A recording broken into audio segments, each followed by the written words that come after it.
நடிகர் வைபவ் பல்லக் லவானி நடிப்புல புதுமுக இயக்குனர் சாட்சி இயக்கிய படம் தான் சிக்ஸர். வால்மார்ட் நிறுவனம் சார்பில் தினேஷ் கண்ணன், ஸ்ரீதர் தயாரிச்ச படத்தோட ட்ரெய்லர் வெளியீட்டு விழா நிகழ்ச்சி பிரசாத் லேப்ல நடந்துச்சு.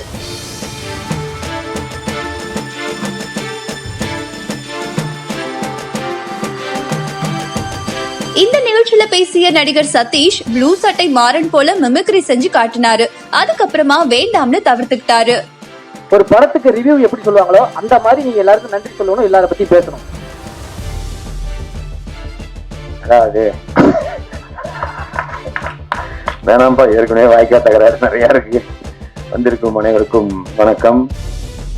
ஃபர்ஸ்ட் எனக்கு ஆக்சுவலா வந்த உடனே ஒரு ஸ்கூல் போன ஒரு ஞாபகம் வருது. இது வளரும் நினைவுகள் அப்படிலாம் இல்லை, அது ஒரு பாய்ஸ் ஸ்கூல். அந்த மாதிரி தான் இங்கே இருக்கும்போது ஸ்டேஜே ஏதோ ஒரு பாய்ஸ் ஹாஸ்டல் மாதிரி வெறும் பசங்களாம் உட்காந்துன்னு இருக்கும். ஏன்பா ஹீரோயினையாவது கூப்பிட்டுருந்துருக்கலாம். நிகழ்ச்சிக்கு பின்னாடி Q7க்கு பேட்டி அளித்த இயக்குனர் சாட்சி இந்த படத்துல அரசியல் எதுவும் இல்லைன்னு முழுக்க காமெடி திரைப்படம்னு தெரிவிச்சாரு.